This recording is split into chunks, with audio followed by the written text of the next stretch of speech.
마태복음 15장 32절에서 39절의 말씀 제가 대표해서 봉독하도록 하겠습니다. 예수께서 제자들을 불러 이르시되 내가 무리를 불쌍히 여기노라. 그들이 나와 함께 있은지 이미 사흘임에 먹을 것이 없도다. 길에서 기진할까 하여 굶겨 보내지 못하겠노라. 제자들이 이르되 광야에 있어 우리가 어디서 이런 무리일까 배부를 만큼 떡을 얻으리이까. 예수께서 이르시되 너희에게 떡이 몇 개가 있느냐. 이르시되 7개와 작은 생선 2마리가 있나이다 하거늘 예수께서 무리에게 명하사 땅에 앉게 하시고 떡 7개와 그 생선을 가지사 축사하시고 떼어 제자들에게 주시니 제자들이 무리에게 주매 다 배불리 먹고 남은 조각을 7광주리에 차게 거두었으며 먹은 자는 여자와 어린이 외에 4,000명이었더라. 예수께서 무리를 흩어 보내시고 배에 오르사 마가단 지역으로 가시니라. 아멘. 잠시 기도하고 말씀 선포하도록 하겠습니다. 하나님 감사합니다. 오늘도 우리에게 새 날을 주시옵시고 특별히 새벽을 깨우며 이 자리에 나와 예배하게 하시니 감사합니다. 오늘도 하나님의 말씀을 듣습니다. 듣는 모든 이나 전하는 모든 이에게 하나님께서 지혜를 더해 주셔서 오늘도 말씀을 붙잡고 살아갈 수 있는 힘과 능력을 더하여 주시옵시고 말씀을 깨달아 알 수 있는 지혜를 허락하여 주시옵소서. 감사드리며 살아계신 예수 그리스도의 이름으로 기도드렸습니다. 아멘. 할렐루야. 아멘. 칠병이어의 의미라는 제목으로 하나님의 말씀 전하도록 하겠습니다. 오늘 본문의 말씀 32절의 말씀을 보면 예수님께서 이 칠병이어의 이적을 일으키시기 전에 이렇게 말씀하십니다. 예수께서 제자들을 불러 이르시되 내가 무리를 불쌍히 여기노라. 그들이 나와 함께 있은지 이미 사흘임에 먹을 것이 없도다. 길에서 기진할까 하여 굶겨 보내지 못하겠노라. 그런데 이 예수님의 이 말씀에 제자들은 33절의 말씀에서 이런 반응을 보이고 있습니다. 33절 말씀 보시면 제자들이 이르되 광야에 있어 우리가 어디서 이런 무리가 배부를 만큼 떡을 얻으리이까. 이 예수님의 마음을 아는지 모르는지 제자들은 어디서 이 많은 사람들에게 배부를 만큼 먹일 떡이 있겠느냐 예수님께 되물었습니다. 그러자 예수님은 떡이 몇 개 있느냐 물으셨고 제자들은 7개와 작은 생선 2마리가 있다라고 했습니다. 그리고 이후부터는 오병이어의 표적, 우리가 잘 알고 있는 오병이어의 표적과 너무나 유사하게 흘러감을 볼 수 있습니다. 무리들을 앉게 하셨습니다. 예수님께서 음식을 가지고 축사하셨습니다. 그리고 떼어 제자들에게 나누어 주셨습니다. 제자들은 이 떡과 물고기를 무리들에게 나누어 주었습니다. 그랬더니 37절의 말씀같이 다 배불리 먹고 남은 조각이 7광주리에 담았다라고 했습니다. 그리고 38절의 말씀에 먹은 자가 여자와 어린이를 제외한 4,000명이 먹었다라고 했습니다. 여기까지가 오늘 본문의 말씀인 칠병이어의 내용입니다. 그런데 이 칠병이어의 사건은 앞서 오병이어의 사건과 너무나 유사하다라고 하는 것을 확인할 수 있습니다. 얼핏 보면 떡과 물고기의 양이 조금 다르고 그 다음에 먹은 사람의 숫자나 먹은 광주리 그리고 남은 광주리의 숫자가 조금 다를 뿐 너무나 비슷해 보이는 이 표적이 바로 칠병이어의 표적이죠. 그런데 말씀은 이 두 표적을 분명히 나누고 있다라고 하는 사실을 우리는 발견할 수 있는 것입니다.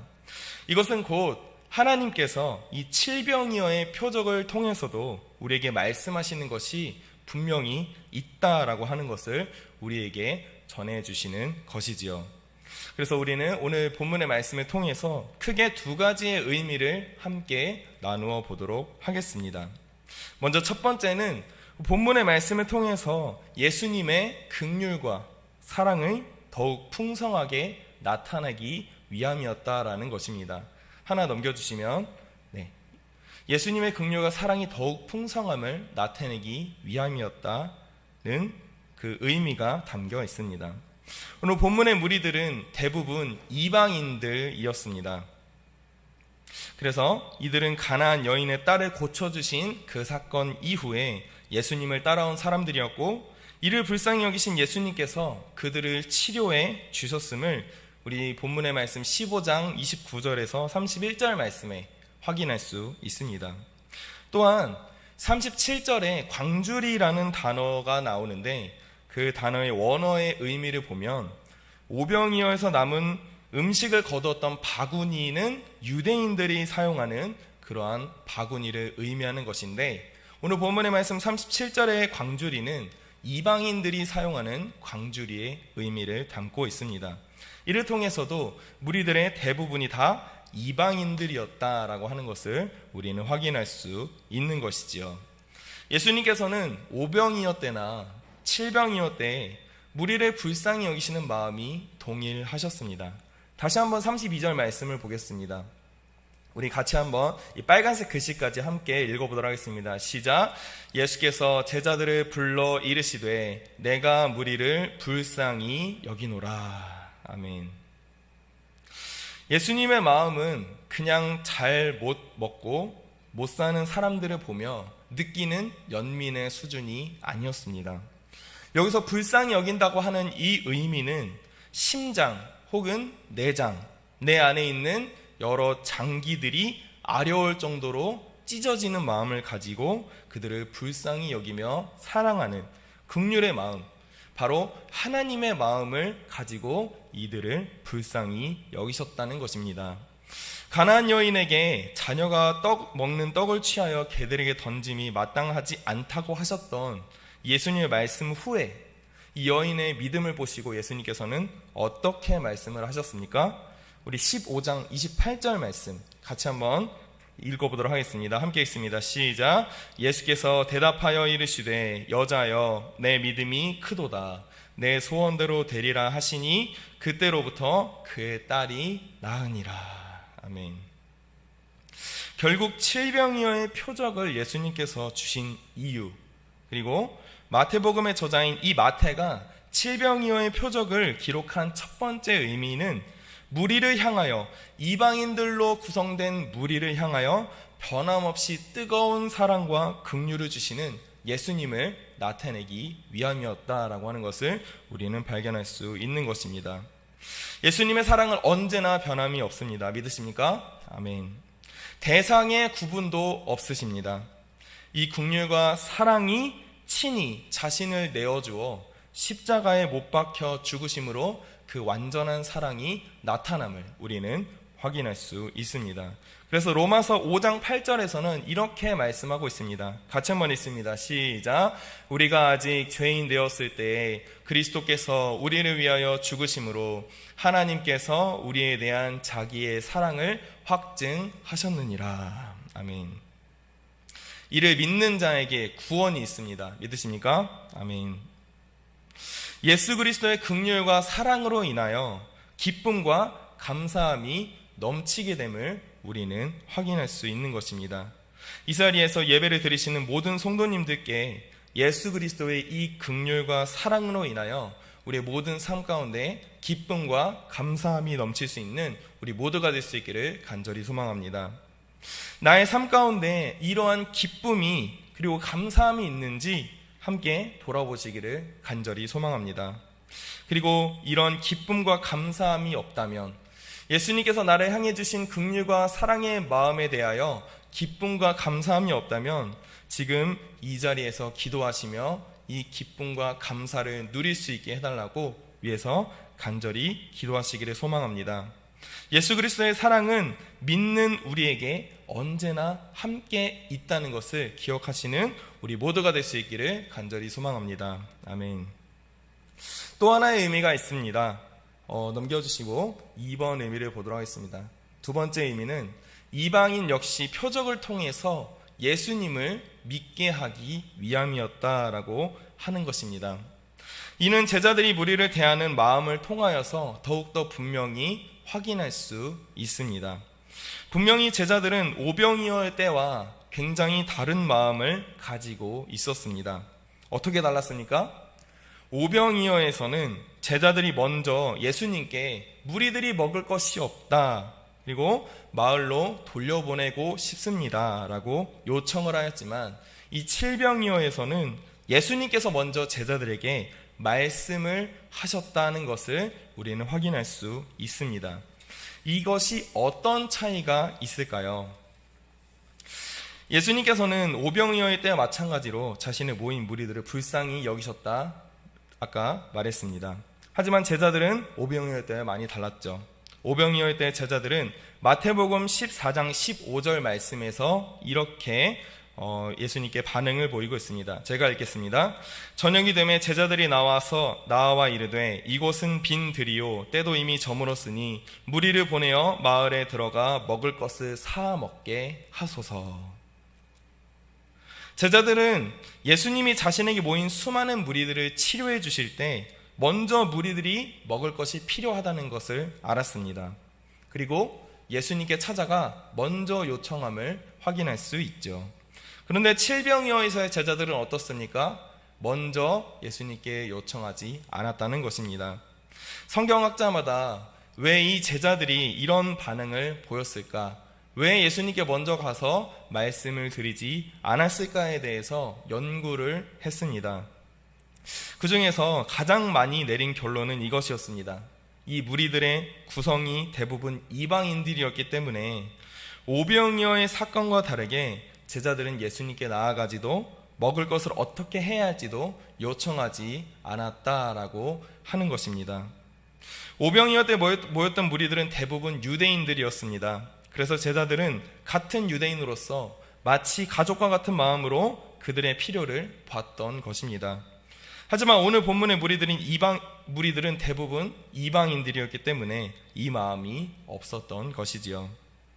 제자들은 어쩌면 가나안 여인에게, 어제 우리가 함께 본문을 나눴던 가나안 여인에게 기적을 베푸시는 예수님의 모습도, 그리고 오늘 본문인 이방인들에게 칠병이어의 표적을 보여주시는 것도 이해가 되지 않았을 것입니다. 그러나 예수님께서는 자신에게 오는 이방인들을 하나도 놓치지 않으시고 사랑과 긍휼을 주셨던 것이지요. 마태복음을 지나면서 우리는 많은 이방인들의 믿음을 칭찬하시는 예수님을 만날 수 있습니다. 10명의 나병 환자를 고쳤을 때 예수님께 돌아온 유일한 한 사람은 누구였습니까? 사마리아 사람이었습니다. 그래서 예수님은 이 이방인 외에는 하나님께 영광을 돌리러 올 자가 없느냐라고 비판하시기도 하셨지요. 가나안 여인의 딸을 고치셨을 때도 어떻습니까? 여자여 내 믿음이 크도다 내 소원대로 되리라 말씀하셨습니다. 이렇듯 이방인들에게 오히려 믿음이 더 크다고 하시는 예수님은 이 당시의 유대인으로서는 감히 상상할 수도 없고 이해할 수도 없는 그러한 모습이었다라고 하는 것이지요. 유대 사회에서 이방인들은 짐승보다 못한 취급을 받기도 했습니다. 왜냐하면 이방인들은 하나님을 알지도 못하고 믿지도 못하는 이들이었고 하나님의 율법도 없는 야만인들이었기 때문이었습니다.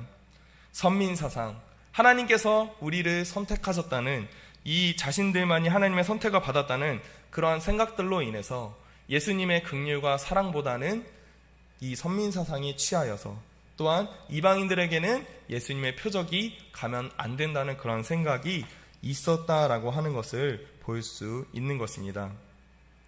결국 칠병이어의 이 의미는 유대인뿐만 아니라 이방인에게도 긍휼과 사랑을 베푸시는 분이 예수 그리스도이심을 나타내며, 예수 그리스도의 복음이 이방인들에게 전해져 예수님을 믿게 하기 위해서 이 칠병이어의 표적을 기록했다라고 하는 것입니다. 여기서 우리는 복음이 우리에게 전해진 것에 대해 우리가 얼마나 감사하며 살아가고 있는지를 우리 함께 돌아보아야 합니다. 분명 복음은 유대인들에게 우선적으로 주어졌습니다. 그러나 이 복음, 예수 그리스도의 이 구속의 모든 역사는 유대인으로부터 시작하여 지금 이 자리에서 예배를 드리는 우리에게까지 전해졌습니다. 우리나라에 복음이 들어오기까지 수많은 선교사님들과 믿음의 선조들의 눈물과 땀, 그리고 피를 한번 생각해 보시기 바랍니다. 우리는 너무나 편하게 복음을 듣고 아무런 목숨의 위협도 없이 교회에 나와 예배를 드리지만 이로 인해서 우리가 얼마나 하나님께 감사하고 있는가, 이것을 우리는 생각해 보아야 하는 것이지요. 그림 한번 보여주시겠습니까? 네. 이 사진은 제가 군 입대를 했을 때 훈련소에 다 이수를 하고 찍은 사진입니다. 군대를 다녀와 보신 분들은 아시겠지만 이곳 자체가 어떻습니까? 굉장히 광야와 같은 곳입니다. 정든 집과 가족, 친구를 모두 떠나보내고 모든 것이 어색하고 새로 처음 만난, 그리고 조교와 교관들의 통제가 있는 곳, 저에게 있어 군대란 그런 곳이었습니다. 그래서 그 훈련소에 있는 그 첫 주, 그 일주일 동안 너무나 힘들어서 빨리 교회에 가서 예배를 드리고 싶었던 그런 마음이 있었습니다. 드디어 토요일 저녁, 다음 날이면 예배를 드리러 갈 수 있다는 그러한 희망을 가지고 있는데, 토요일 저녁이 되어 조교가 갑자기 생활관으로 왔습니다. 그리고 이번 주에 교회에 일이 생겨서 예배를 드리러 갈 수 없다는 말을 남기고 그대로 가버렸습니다.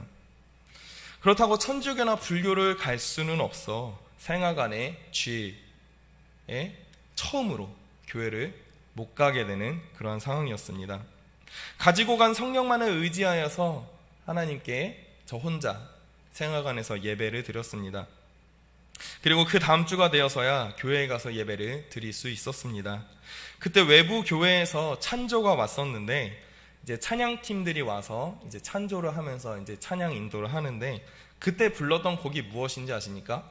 바로 실로암이었습니다.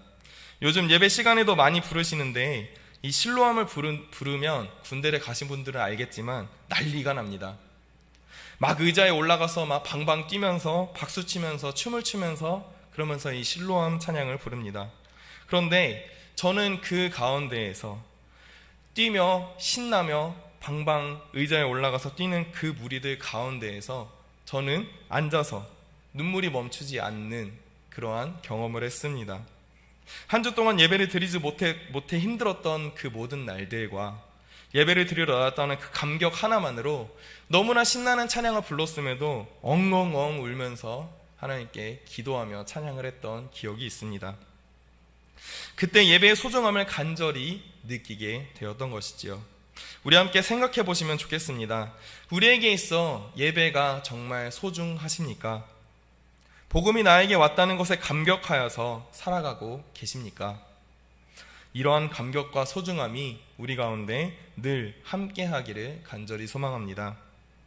우리는 칠병이어의 표적을 통해서 두 가지의 의미, 두 가지지만 한 가지의 의미를 살펴보았습니다. 유대인뿐만 아니라 이방인에게, 더 나아가 여기에서 지금 예배를 드리고 있는 우리를 사랑하셔서 십자가에서 보혈을 흘려주신 예수님의 은혜와 사랑에 감사하는 것이 첫 번째이자 두 번째 의미였습니다. 그리고 이방인들에게 칠병이어의 표적을 주셨듯이 예수님의 복음이 유대인으로부터 우리에게까지 오기까지 수많은 눈물과 희생이 있었다는 것을 우리는 살펴보았습니다.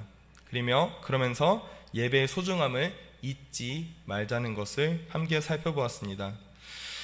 그렇게 우리는 이 칠병여의 의미를 통해서 반드시 기억해야 합니다. 먼저는 예수님의 사랑이 우리에게 얼마나 큰지를 기억해야 합니다.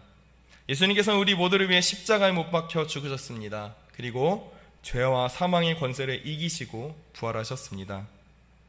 복음이 우리에게 왔습니다. 그렇게 우리는 이 복음을 통해서, 이 은혜를 통해서 나 자신과 우리 교회와 자라나는 다음 세대들과 온 열방의 교회가 이 은혜와 사랑을 기억하면서, 또한 예배에 감격이 있어야 함을 기억하면서, 또 기도하면서 살아가야 한다는 것을 기억하시기를 바랍니다. 그리고 이 시간 함께 기도하시면서 오늘 하루도 은혜 안에서 살아가는 우리 모두가 될 수 있기를 간절히 소망하는 마음을 가지고 기도함으로 나아가시는 우리 모든 성도님들 되시기를 간절히 소망합니다. 아멘. 이 시간 함께